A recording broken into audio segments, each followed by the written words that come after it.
அமரர் கல்கி அவர்களின் சிவகாமியின் சபதம் 2ஆம் பாகம் காஞ்சியின் முற்றுகை. எல்லோருக்கும் வணக்கம். 2ஆம் பாகத்தின் 48வது அத்தியாயம் மகேந்திர பல்லவர் தோல்வி. கடந்த பதிவில் ஆயனரை தெப்பத்தை தேடுறதுக்காக அனுப்பி வைத்த மகேந்திர பல்லவர் சிவகாமியிடம் பேசிட்டு இருந்ததை பார்த்தோம். இப்போ 48வது அத்தியாயத்தை வாசிக்கலாம் வாங்க. சிவகாமி வெகுண்ட கண்களுடன் அந்த நாகப்பிடி அமைந்த கத்தியை பார்த்தாள். குரல் நடுங்க, நா தழுதழுக்க விசித்திர சித்தரை பார்த்து கூறினாள், பல்லவேந்திரா, எந்த பாவியின் கரம் இந்த விஷக்கத்தியை பிடித்து மாமல்லருடைய முதுகில் செலுத்த எத்தனித்தது? கிருபை கூர்ந்து அதை சொல்லுங்கள். என்னால் இது நேர்ந்ததாயிருக்கும் பட்சத்தில் என்று மேலும் அவள் பேசுவதற்குள் சக்கரவர்த்தி குறுக்கிட்டார். ஆத்திரப்பட்டு சபதம் ஒன்றும் செய்ய வேண்டாம் சிவகாமி. இந்த பெரும் அபாயம் உன்னால் நேர்ந்ததுதான். ஆனால் நீ அறியாமல் நேர்ந்தது. இந்த கத்தி யாருடையதாயிருக்கும் என்று உனக்கு ஒன்றும் தெரியவில்லையா என்று கேட்டார். இம்மாதிரி கத்தியை நான் பார்த்ததே இல்லை பிரபு. பெயரிலேயே பாம்பையுடைய மனிதர் ஒருவரை உனக்கு தெரியாதா அம்மா? நாகநந்தி அடிகளா என்று சிவகாமி கேட்டபோது அவளுடைய குரலில் வியப்பும் பயமும் ததும்பின. ஆம், அவரேதான். ஐயோ, அவர் எதற்காக மாமல்லரை கொல்ல முயல வேண்டும்? நம்ப முடியவில்லையே. ஏன் நம்ப முடியவில்லை? இதைவிட அதிசயமான பயங்கர துவேஷங்களை பற்றி நீ கேட்டதில்லையா? நாகநந்தி எதற்காக மாமல்லரை துவேஷிக்கிறார்? ஐயோ, காவி துணி தரித்த புத்த பிஷுவாய் விதம். சிவகாமி, புத்த பிஷுவாய் இருந்தால் என்ன, யாராய் இருந்தால் என்ன? ஸ்திரீ சௌந்தரியத்தினால் புத்த பிஷுவின் மனம் கெட்டு போகாதா? விஸ்வாமித்திரருடைய கடும் தவத்தையே மேனகையின் சௌந்தரியம் கலைத்து விட்டதே. புத்த சங்கங்கள் சீர்கெட்டு போயிருக்கும் இந்த நாளில் இது என்ன அதிசயம்? என்ன சொல்கிறீர்கள்? எனக்கு ஒன்றும் விளங்கவில்லையே. நாகநந்தி எதற்காக மாமல்லரை கொல்ல பார்த்தார்? உனது சௌந்தரியமாகிய விஷம் பிக்ஷுவின் தலைக்கேறியதனால் தானம்மா. வேறு என்ன இருக்க முடியும்? புத்த பிக்ஷுவின் கடினமான உள்ளத்தையும் உன் மேனி அழகு கவர்ந்தது, மாமல்லனுடைய குழந்தை இருதயத்தையும் கவர்ந்தது. ஆனால் நீ உனது தூய உள்ளத்தை மாமல்லனுக்கே கொடுத்தாய். பிக்ஷுவின் துவேஷத்துக்கு அதுதான் காரணம். இந்த பாறையில் நீயும் மாமல்லனும் நேற்று இரவு பேசிக் கொண்டிருந்த போது இதோ பாறைக்கு பின்னால் புத்த பிக்ஷு கையில் இந்த விஷக்கத்தியுடன் ஒளிந்திருந்தார். கிராமத்துக்கு அருகில் உள்ள கோயில் வரையில் உங்களை பின்தொடர்ந்து வந்தார். கடவுளின் அருளும் குண்டோதரனுடைய சர்வ ஜாக்கிரதையும் சேர்ந்துதான் மாமல்லனுடைய உயிரை காப்பாற்றினான். குண்டோதரனா காப்பாற்றினான்? எப்படி பிரபு? உங்களுக்கும் பிக்ஷுவுக்கும் தெரியாமல் குண்டோதரன் உங்களை பின்தொடர்ந்து வந்தான். பிக்ஷு கோயில் மதில் மேல் ஏறி குதித்த போது இந்த கத்தி தவறி கீழே விழுந்தது. அதை அவன் எடுத்துக்கொண்டான். பிக்ஷுவை நள்ளிரவில் கோயில் மடைப்பள்ளியில் விட்டு கதவை தாழிட்டு கொண்டு வந்து எங்களிடம் எல்லா விஷயங்களையும் சொன்னான். நாங்கள் வந்து பார்ப்பதற்குள் பிக்ஷு மடைப்பள்ளியிலிருந்து மாயமாகிவிட்டார். இவ்விதம் மகேந்திர பல்லவர் சொல்லிய போது சிவகாமியின் முகத்தில் அவ்வப்போது ஏற்பட்ட அதிசயமான மாறுதல்களை எல்லாம் அவர் கவனியாமல் இல்லை. உண்மையில் நாகநந்தியை பற்றிய பேச்சு வந்ததிலிருந்து சிவகாமியின் பாதி மனம் இங்கேயும் பாதி மனம் மடத்திலேயும் இருந்தது.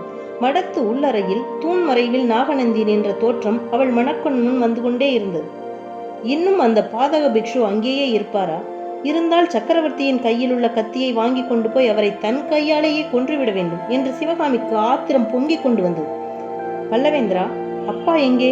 நான் உடனே மடத்துக்கு போக வேண்டும் என்றாள் சிவகாமி. தாயே, என் கோரிக்கையை இன்னும் நீ கேட்கவே இல்லையே.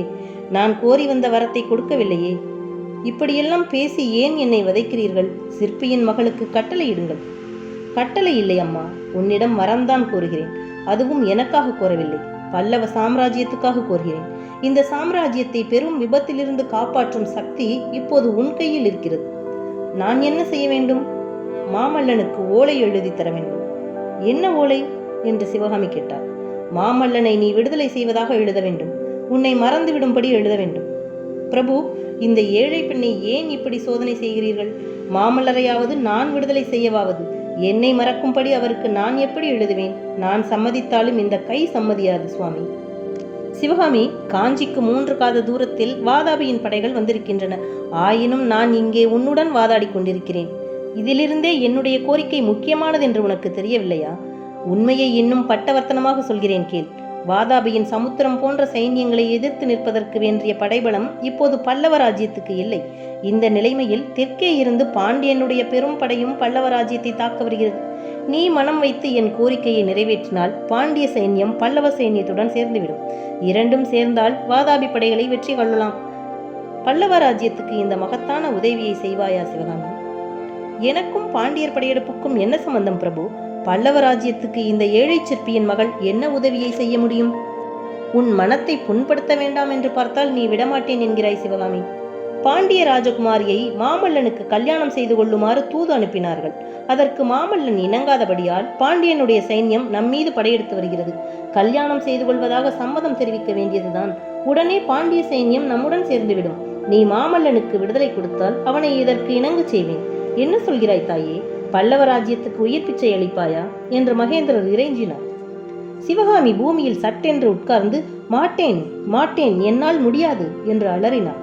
பின்னர் விம்மிக்கொண்டே, பல்லவேந்திரா, உங்களுடைய கையில் உள்ள விஷக்கத்தியை என் மார்பிலை பாய்ச்சி கொன்றுவிடுங்கள். தங்கள் குமாரருக்கு விடுதலை கிடைத்துவிடும். பல்லவ ராஜ்யமும் காப்பாற்றப்பட்டுவிடும். ஒரு பெரிய ராஜ்யத்தை காப்பதற்காக ஒரு அபலை பெண்ணை கொன்றால் என்ன? கத்தியை எடுங்கள் பிரபு. தங்களுக்கு தைரியம் இல்லாவிட்டால் கத்தியை இங்கே கொடுங்கள், நானே என் மார்பில் செலுத்திக் கொள்கிறேன் என்றார். சிவகாமி, நீ ஜெயித்தாய், நான் தோற்றேன் என்றார் மகேந்திர பல்லவ சக்கரவர்த்தி. பாறையடியில் மேலே கூறிய சம்பாஷணை நடந்து ஒரு நாழிகைக்கு பிறகு சிவகாமியும் ஆயனரும் மண்டபப்பட்டு கிராமத்தை அடைந்தார்கள். மடத்து வாசலை அணுகியதும் சிவகாமி மிகவும் பரபரப்புடன் முதலில் பிரவேசித்து அறைக்குள்ளே சென்று பார்த்தாள். தூண் மறைவிலே பிக்ஷுவை காணவில்லை. மடத்திற்குள் வேறு எங்கேயும் அவரை காணவில்லை.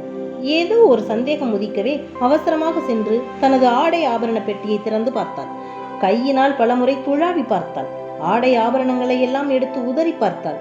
எப்படி பார்த்தும் சக்கரவர்த்தி கொடுத்த சிங்கமுத்திரை உள்ள இலச்சினையை காணவில்லை. அதே சமயத்தில் வராக நதிக்கு அக்கறையில் ரதசாரதி கண்ணபிரானிடம் புத்த பிக்ஷு மேற்படி சிங்க இலச்சினையை காட்டிக் கொண்டிருந்தார். காட்டி தன்னை அவனுடைய ரதத்தில் காஞ்சி மாநகருக்கு விரைவாக அழைத்து போகும்படி கட்டளையிட்டார். கண்ணபிரான் தயக்கத்துடன் அந்த கட்டளையை ஒப்புக்கொண்டு பிக்ஷுவை ரதத்தில் ஏறும்படி கூறினான். இதையெல்லாம் சற்று தூரத்தில் மரங்களில் மறைவில் நின்று சக்கரவர்த்தியும் சத்ருக்கணனும் பார்த்து கொண்டிருந்தார்கள். சத்ருக்கணன் பாய்ந்து சென்று கண்ணபிரானை தடுப்பதற்கு எத்தனித்த போது சக்கரவர்த்தி அவனுக்கு சமிஞை செய்து நிறுத்தினார். புத்த பிக்ஷு ரதத்தில் ஏறுவதையும் கண்ணபிரான் வேண்டா வெறுப்பாக ரதத்தின் குதிரைகளை தட்டி விடுவதையும் வீரர்கள் ரதத்தை பின்தொடர்ந்து செல்வதையும் அவ்விருவரும் பார்த்து கொண்டு சும்மா நின்றார்கள். சத்ருக்கனுடைய முகத்தில் கோபம் கொதித்தது. சக்கரவர்த்தியின் முகத்திலோ புன்னகை தவழ்ந்தது.